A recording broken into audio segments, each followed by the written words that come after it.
Yoseo, all my beautiful people, how are you doing today? And welcome to the alternate point of view.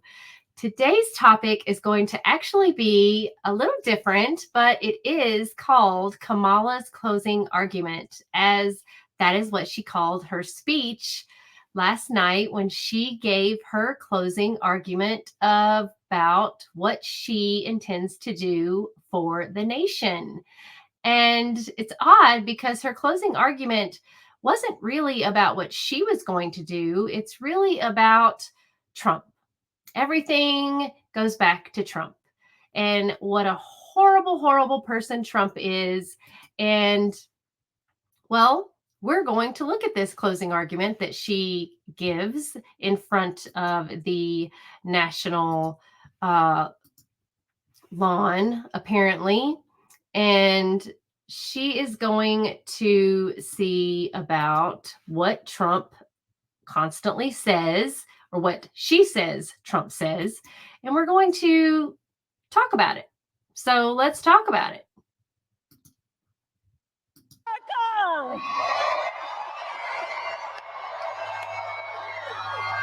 Good evening, everyone. Good evening, and thank you for taking the time out of your busy lives.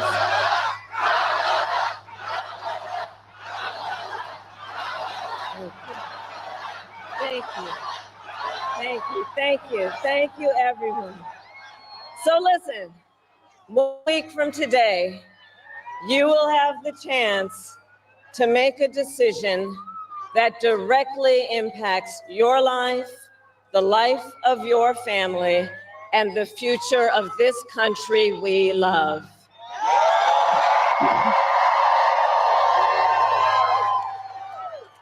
And it will probably be the most important vote you ever cast. And this election is more than just a choice between two parties and two different candidates.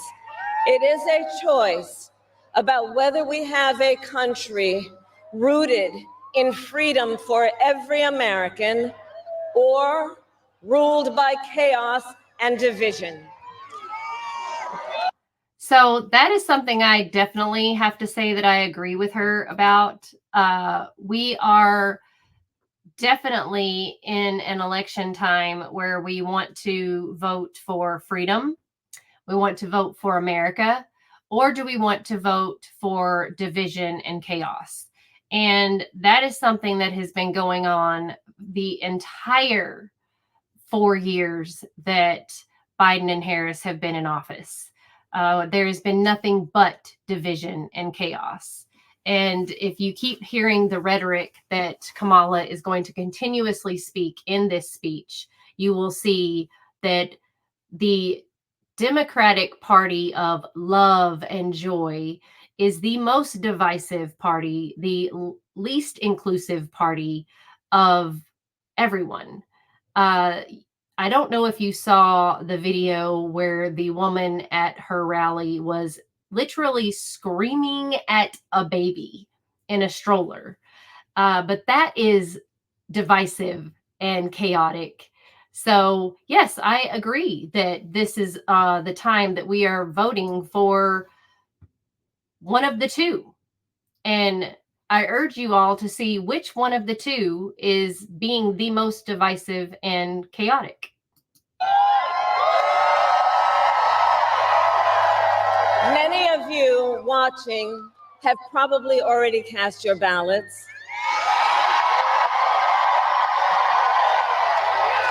But I know many others are still considering who to vote for, or whether you'll vote at all. So tonight, I will speak to everyone about the choice and the stakes in this election. Look, we know who Donald Trump is.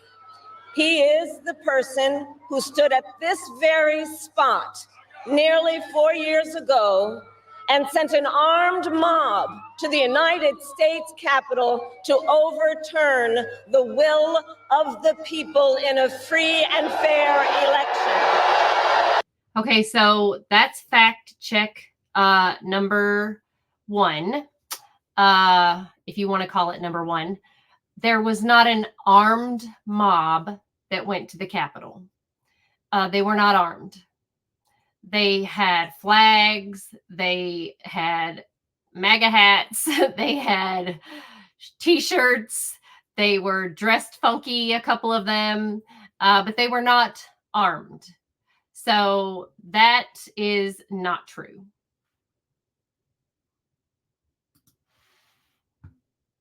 An election that he knew he lost. Americans died as a result of that attack.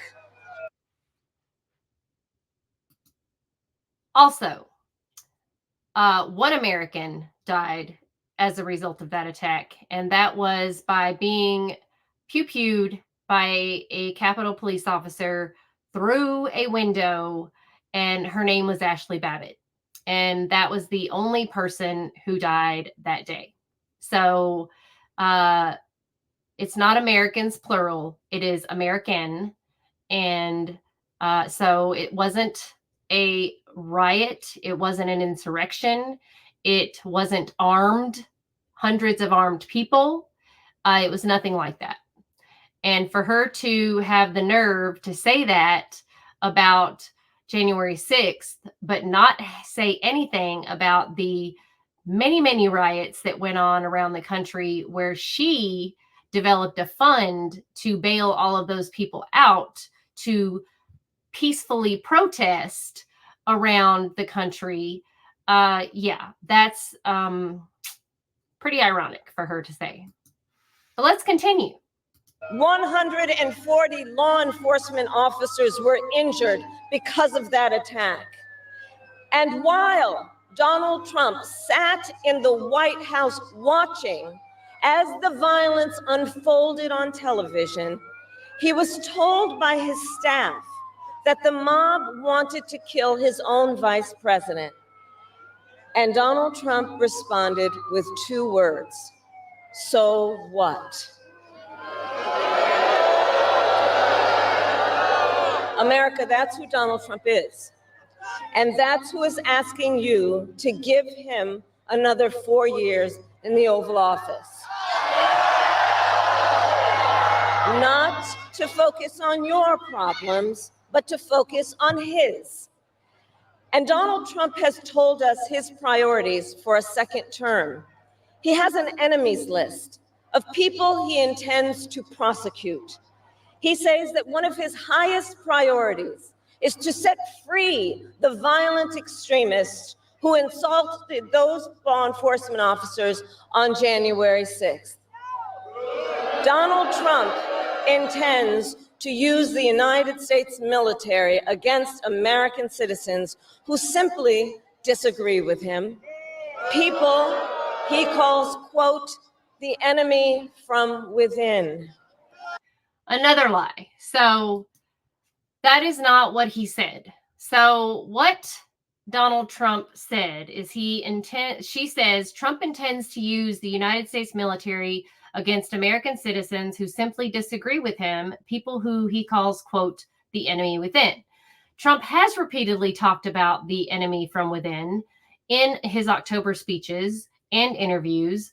Trump has told Fox News, Howard Kurtz, on October 20th that Reps Adam Schiff, Nancy Pelosi, and both are from California, Democrats, that the enemy from within they are the enemy from within. And Trump often is vague about how he uses this phrase, but Trump says that the enemy from within is bigger enemy than foreign enemies such as China and Russia.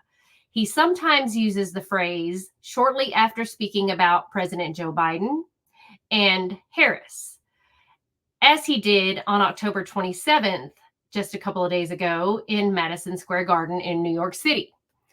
We are running against something bigger than Joe or Kamala and far more powerful than them, which is a massive, vicious, crooked, radical left machine that runs today's Democratic Party. That is what he's talking about. And do you know what he's talking about?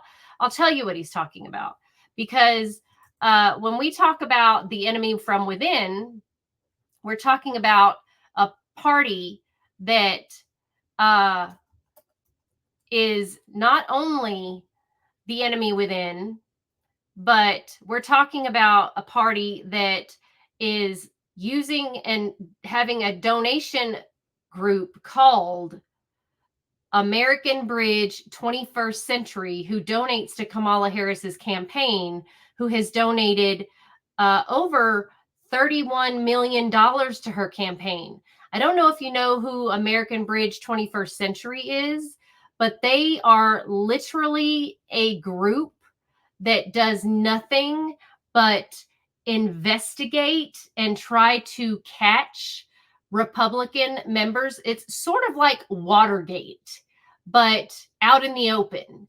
They literally, it is their job to try to find intel on the Republican candidates, to try to find them in a gotcha moment so that they can use it against them. It is their job to dig up dirt on Republicans in order to just destroy their campaign, in order to make their campaign look like garbage, in order to have things like what Kamala Harris is saying in her speech right now. It is so that she can have buzzwords to say in her campaign in order to put that in people's brains, in order to help continuously brainwash people to think that Trump said these things. Out of context is what they are doing. That is their job. American Bridge 21st Century, their job is to continuously donate money and find and dig up dirt, whatever the dirt is, even if it's not real dirt, even if they can just say, yes, Trump said this, even though Trump never said those things. Even if Trump said those things, but he didn't say it in the context that she's using it in. They can twist and turn whatever in the world it is so that they can say, yes, this is what happened. So she is not only using a company and taking money from a company that their job is to Watergate the Republican Party right in your face. So, yes, who is the person that is divisive and chaotic again? America, this is not a candidate for president who is thinking about how to make your life better. This is someone who is unstable, obsessed with revenge, consumed with grievance, and out for unchecked power. Donald Trump has spent a decade trying to keep the American people divided and afraid of each other. That is who he is. But America, I am here tonight to say that is not who we are. That is not who we are. Once again, I'm going to stop and say it's very strange that she's saying that's not who we are when she seems to be just spewing nothing but hate, hate, hate, hate, hate.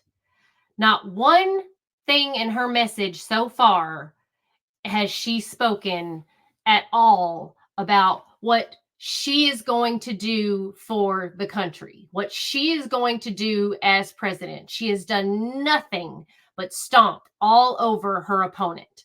Now, closing arguments in a legal case are facts of the matter. They are what you have heard throughout the case.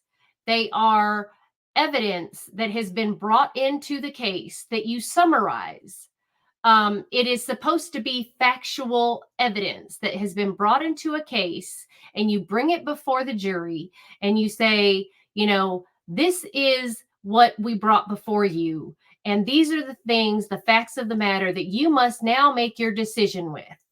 When you take it back to the jury room and you decide what you are going to do, you're going to say guilty or not guilty. In this case, we're voting for our president. So she is supposed to be taking facts of the matter. But what she's doing is she's twisting the facts and she's using them in order to completely obliterate her opponent in a very wrong way, to try to make herself look better. This is what bullies do. This is what people do when they want to try to look better. This is what jealous people do. This is just the definition of someone who is trying to put themselves up here by beating down the other person. That's what Kamala Harris is doing, and she thinks she's going to win this way. And the people buy it. Actually, people actually buy this. That is not who we are. You see, what Donald Trump has never understood is that e pluribus unum, out of many, one, isn't just a phrase on a dollar bill. It is a living truth about the heart of our nation. Our democracy doesn't require us to agree on everything. In fact, we like good arguments from time to time. Just think of your own family, right? It's not the American way to not have disagreements. We don't shy away from robust debate. In fact, we like a good debate, don't we? We like a good debate.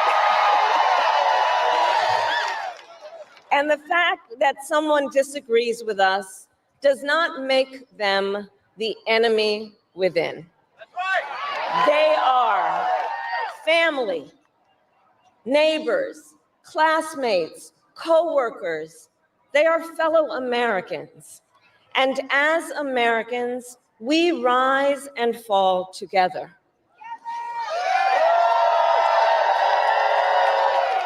America, for too long, we have been consumed with too much division, chaos, and mutual distrust.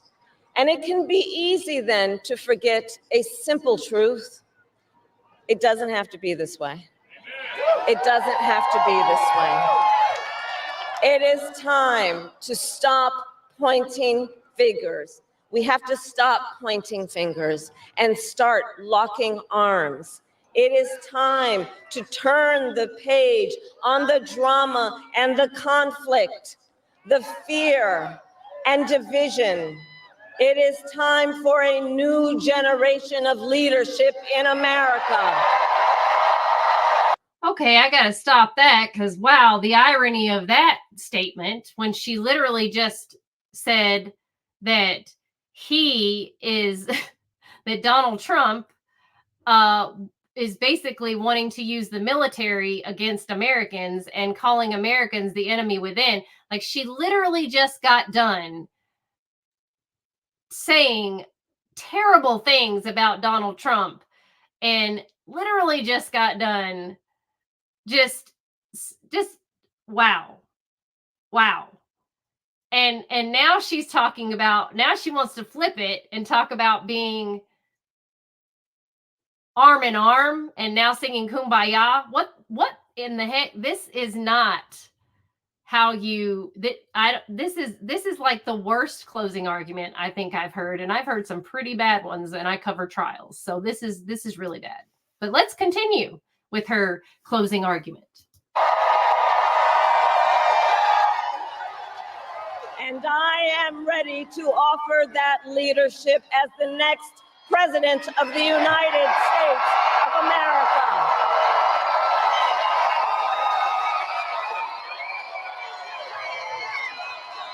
Now, look, let me say, I recognize this has not been a typical campaign. Even though I've had the honor of serving as your vice president for the last 4 years, I know that many of you are still getting to know who I am. Well, let me tell you, I am someone who has spent most of my career outside of Washington, D.C., so I know that not all the good ideas come from here. I am not afraid of tough fights against bad actors and powerful interests, because for decades, as a prosecutor and a top law enforcement officer of our biggest state, I won fights against big banks that ripped off homeowners, against for-profit colleges that scammed veterans and students, against predators who abused women and children, and cartels that trafficked in guns, drugs, and human beings. And I did this work because for as long as I can remember, I have always had an instinct to protect. There's something about people being treated unfairly or overlooked that frankly just gets to me. I don't like it. It's what my mother instilled in me, a drive to hold accountable those who use their wealth or power to take advantage of other people. The drive to protect hardworking Americans who aren't always seen or heard and deserve a voice. And I will tell you that is the kind of president I will be.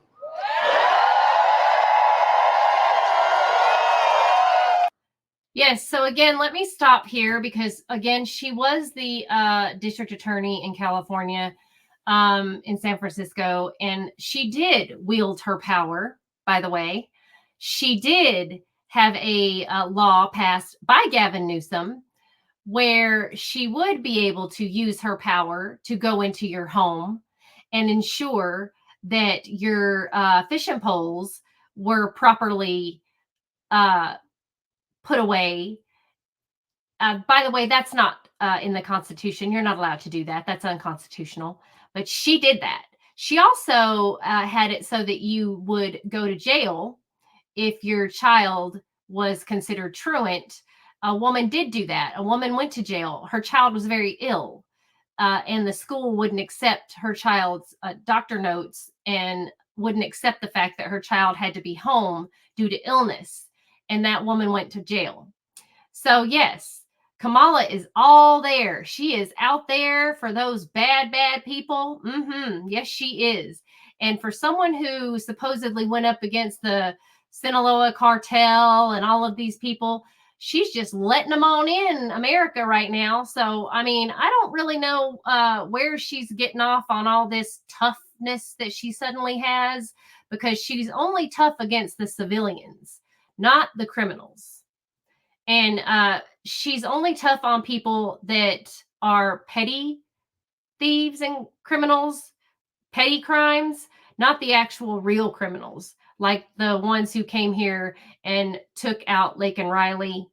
Not the ones that come here and take out criminals. She's not here to take out those criminals.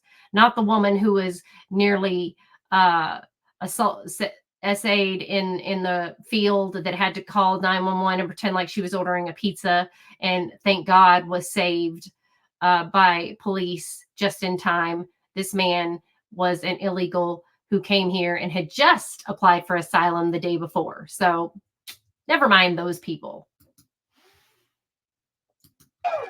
And look, I'll be honest with you, I'm not perfect.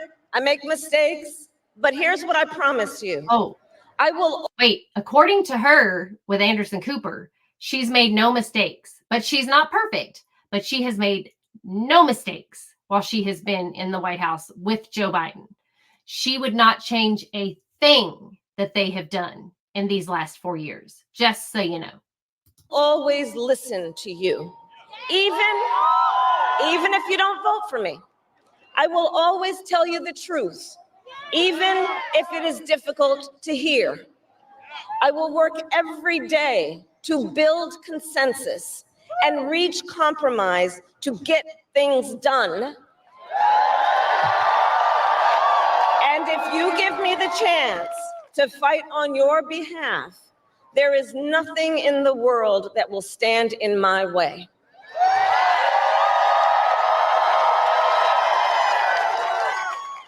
So look, in less than 90 days.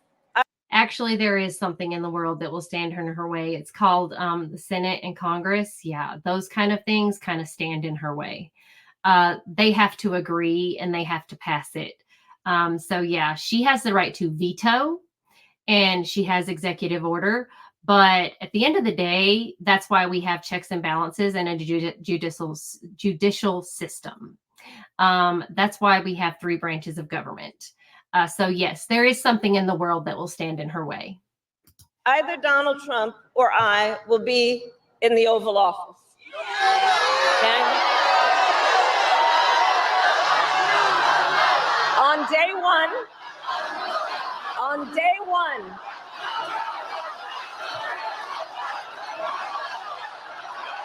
and on day one, if elected, Donald Trump would walk into that office with an enemies list. When elected, I will walk in with a to-do list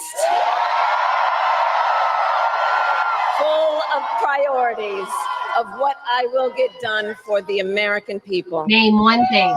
And I will work with everyone. Name one thing. Democrats, Republicans, and independents to help Americans who are working hard and still struggling to get ahead. I have been honored to serve as Joe Biden's vice president. But I will bring my own experiences and ideas to the Oval Office.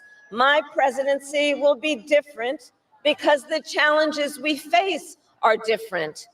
Our top priority as a nation 4 years ago was to end the pandemic and rescue the economy. Now, our biggest challenge is to lower costs that were rising even before the pandemic and that are still too high. I get it. I still remember our mother sitting at that yellow Formica table, late at night, cup of tea in hand, a pile of bills in front of her, trying to make it all work. And I've heard from so many of you who are facing even greater financial pressures. Donald Trump's answer to you is the same as it was the last time. Another $1 trillion in tax cuts for billionaires and big corporations. And this time, he will pay for it with a 20% national sales tax on everything you buy that is imported. Think about it. Clothes, food, toys, cell phones. A Trump sales tax that would cost the average family nearly $4,000 more a year. And on top of that, you will pay even more if Donald Trump finally gets his way and repeals the Affordable Care Act, which would throw millions of Americans off their health insurance and take us back to when insurance companies had the power to deny people with pre-existing conditions. Well, we are not going back. Okay, so now I have to fact check this for you. So the 20% national sales tax on everything you buy that is imported is a Trump sales tax that would cost the average American $4,000 more a year. Well, let's talk about this 20% tax. So this is half true, half false. So the Trump has discussed raising tariffs across the board by 10% to 20%. So the 20% figure Harris cites is on the upper end of what Trump has said. Tariffs are also not technically part of the tax code. So their effort on consumers, the effect on consumers, would be similar in costing them more money. The $4,000 Harris is citing is on the upper end of independent estimates. The 2 estimates that have been found broadly support Harris's $4,000 estimate. 2 others show smaller, though still significant effect in the effective $1,700 to $2,600 range. Now she's talking about if he finally does repeal the Affordable Care Act. That's half true as well. So if Donald Trump is able to do that, in 2016, he campaigned to repeal and replace the Affordable Care Act. and he supported congressional Republicans. They failed to achieve this. During his 2024 campaign, he's also on the position that he wants to do an alternative to this, but he doesn't want to terminate this. So it's not that he wants to get rid of the Affordable Care Act. He just wants to make it better. He wants to change it, because more than 1,500 doctors released a letter on October 17th calling on Trump to reveal details about what he wants to do with the act. I can just tell you this about the Affordable Care Act. It is not affordable. I don't know how many of you are on the Affordable Care Act or on Obamacare or healthcare.gov or whatever you want to call it, but I can tell you that I have been on healthcare.gov. I tried to get insurance on there, and I work part-time. I am on the beginnings of my YouTube channel, so I'm not making any money on my YouTube channel right now. And my insurance through the healthcare.gov is $800 a month for just myself with an $8,000 deductible. And no, you do not get to keep your doctor unless you can find a PPO, which costs more.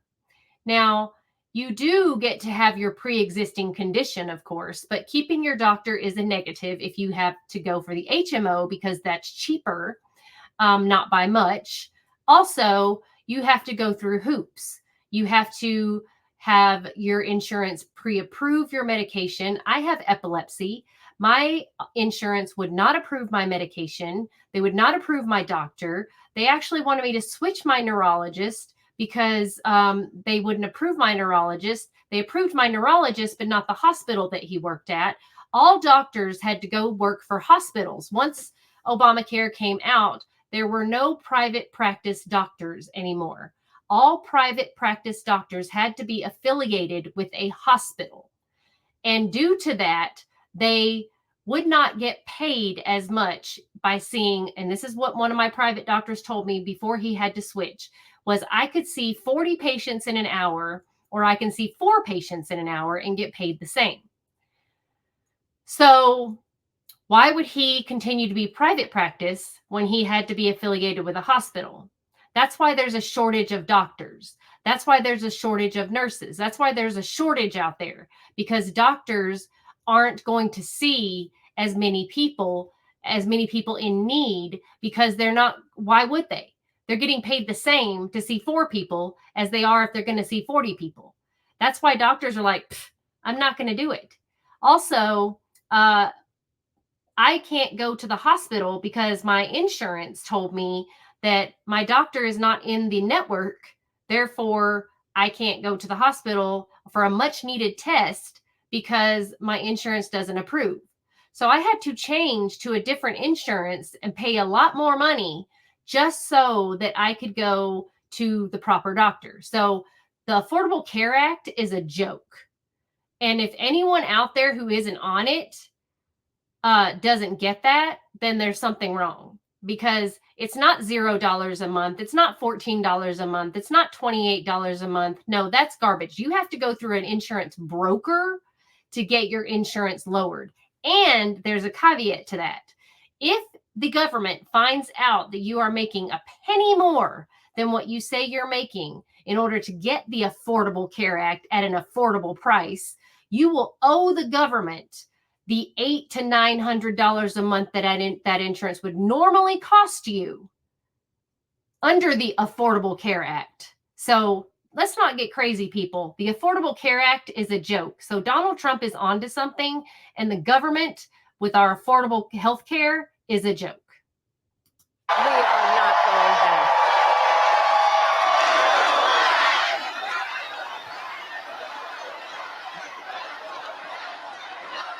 I'll also say this: the reason why doctors don't support going back from the Affordable Care Act is because, again, they're not getting paid any more for seeing 40 patients than seeing 4 patients. So why would they waste their time?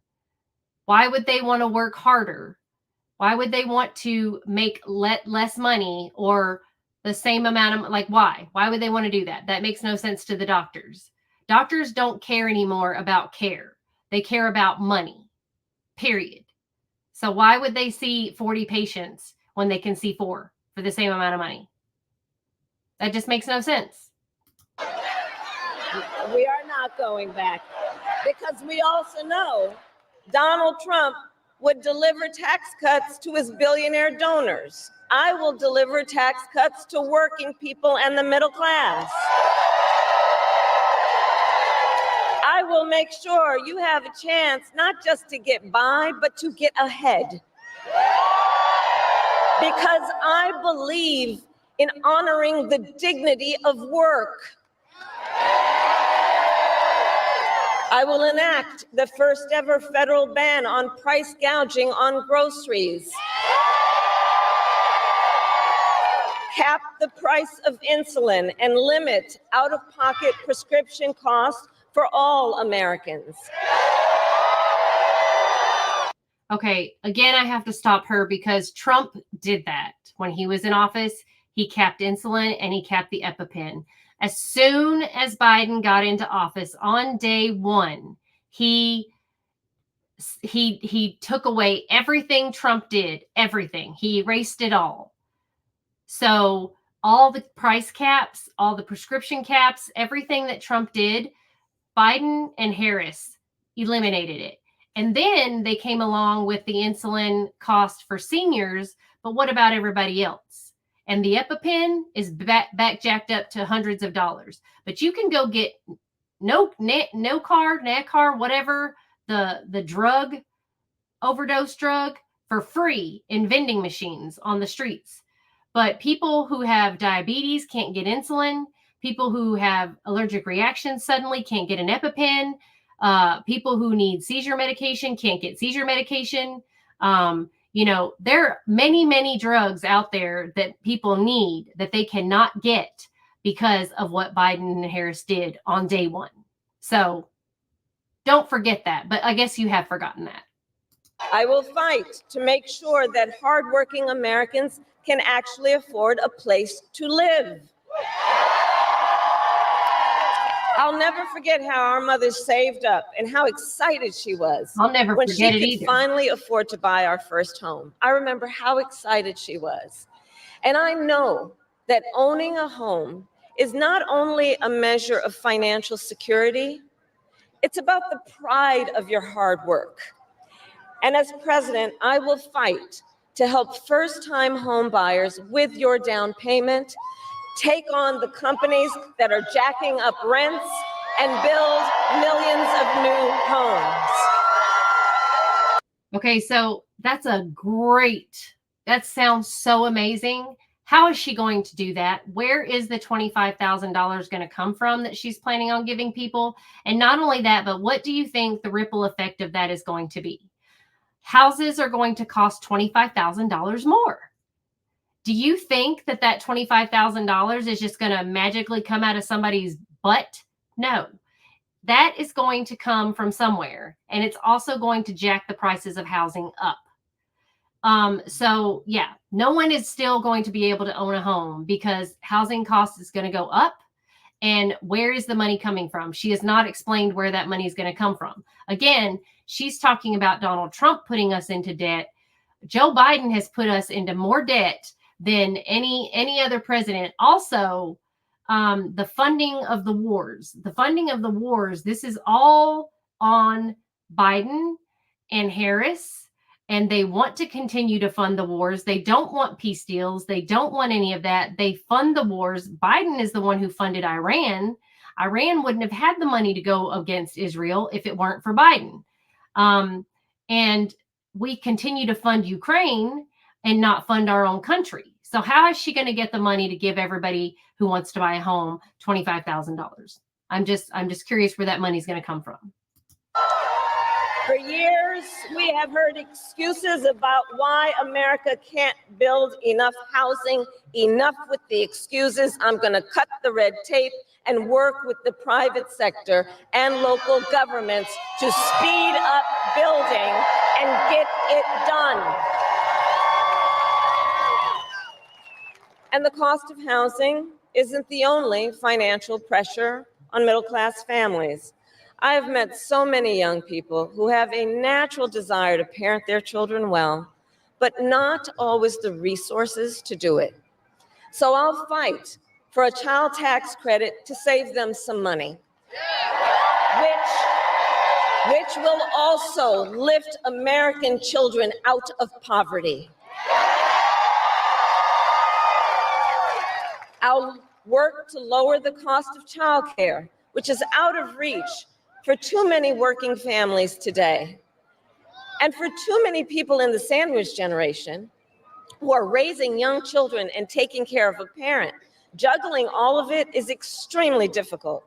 You know, I took care of my mother when she got sick, cooking food that she had a taste for, finding clothes that would not irritate her skin. And understand, as I do, that caregiving is about dignity. It is about dignity. And currently, if you need home care and you don't have some money to hire someone, you and your family need to deplete your savings to qualify for help. That's just not right. So we're going to change the approach and allow Medicare to cover the cost of home care so seniors can get the help and care they need in their own homes. Now, Donald Trump has a different approach. He tried to cut Medicare and Social Security every year he was president. Look, I believe that when people have worked hard their entire life, they deserve to retire with the benefits they have earned. And I believe in the fundamental freedom of Americans to make decisions about their own bodies and not have their government tell them what to do.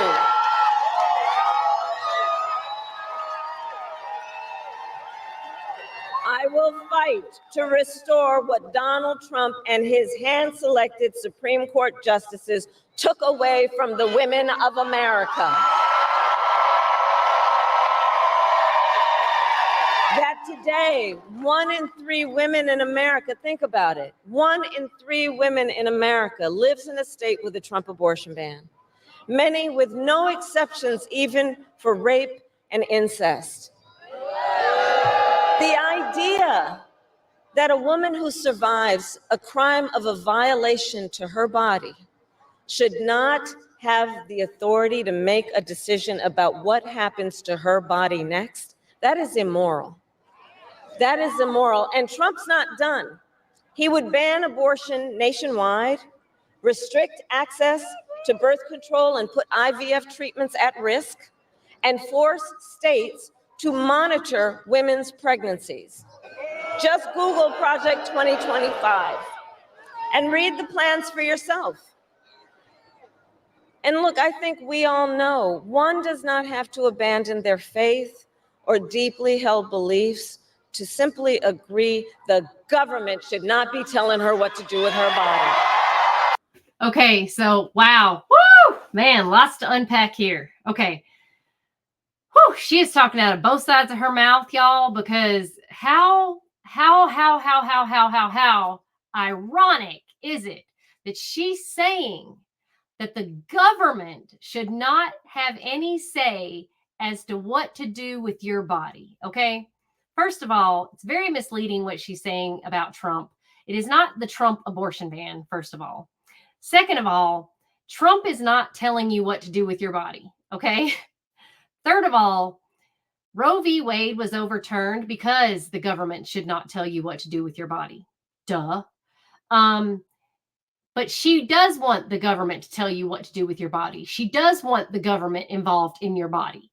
She does want the government to say what you can and cannot do with your body because she does want Roe v. Wade back in place. Here's the thing. The abortion issue has been given back to the states. It's been given back to the states, and this is what her entire campaign is about.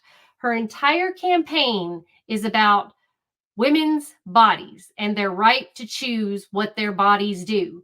Women have every right to choose what their bodies do.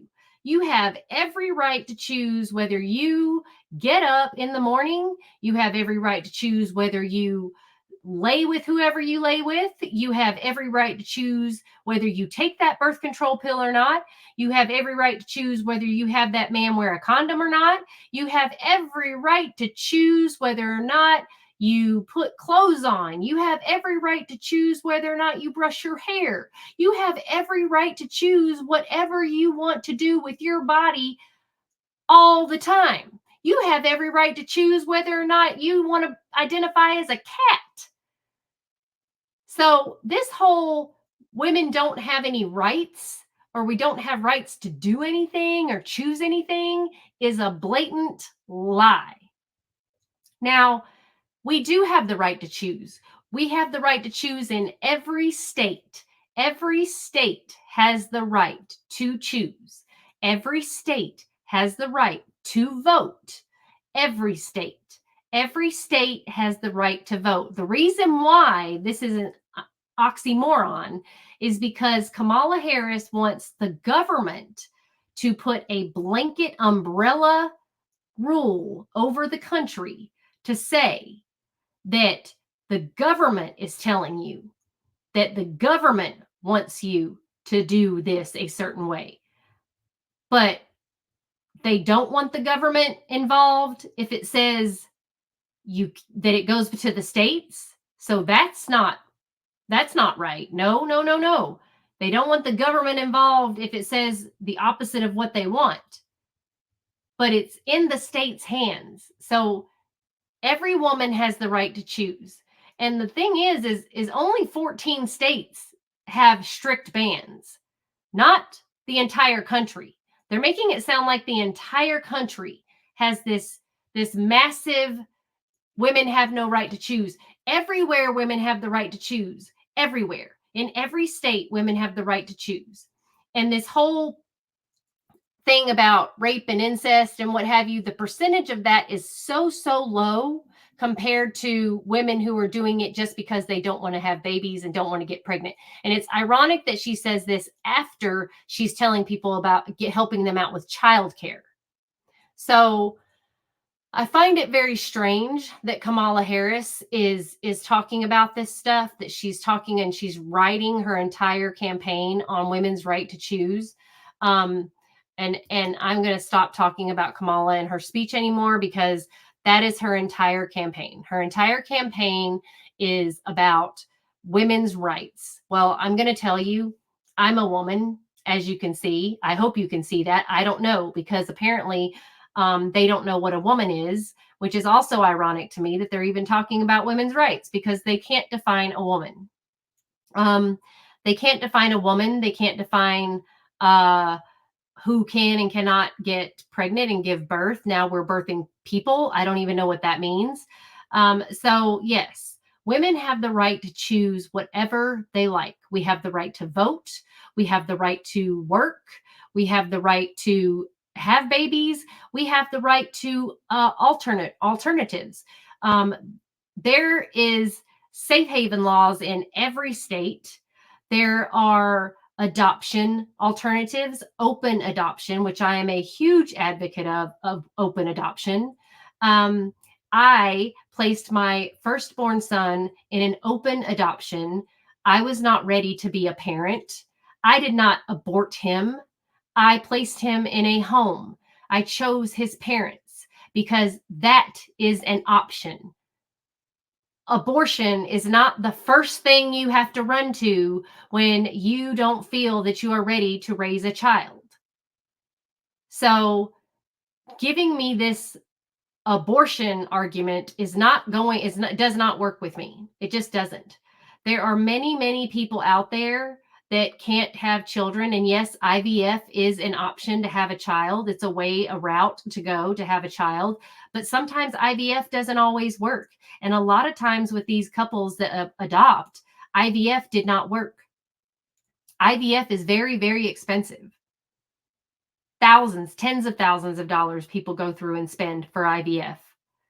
And IVF does not always work. They go through surrogacy programs. They do things like that. Totally fine. That's what route you want to go, because a lot of people do it. Stars do it because they don't want to get fat. I mean, that's their main thing. So if you choose other routes, if it's okay for these women, I mean, women can choose whatever route they want. But to say that you don't have the right and to call it the Trump abortion ban is very wrong. It's a lie. It is not the Trump abortion ban. And you have the right. You have the right to choose. You have the right to choose who you lay with. You have the right to choose whether or not you're ready to be a parent when you lay with someone. And you have the right to choose whether or not you want to have a child or not. It is a matter of whether or not you want to kill the child. And if it's your body over a baby, then that is, you know, that's on you. That's between you and God.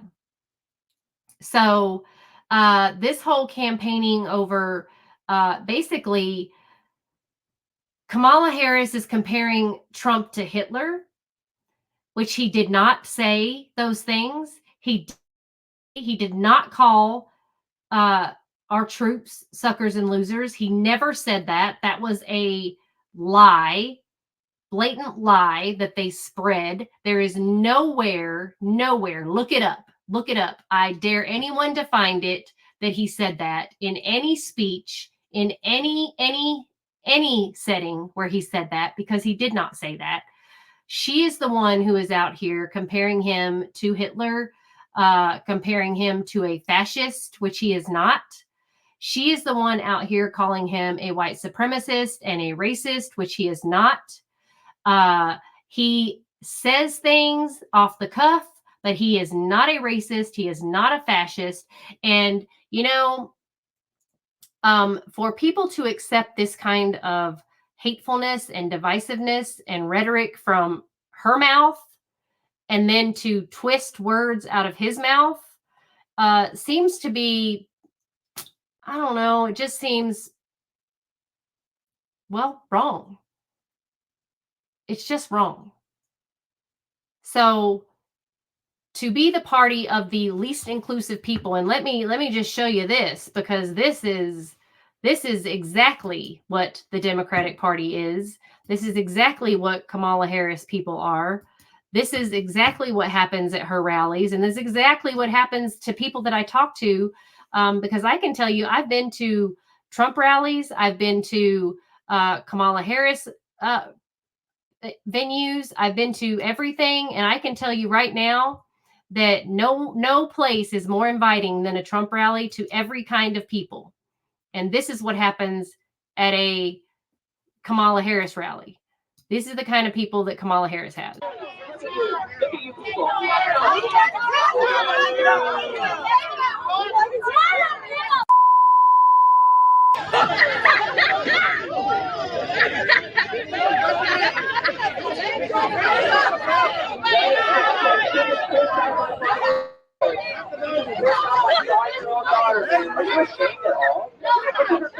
Are you ashamed? No, everyone look at the face. Why did you take your children? Really? Look at you people.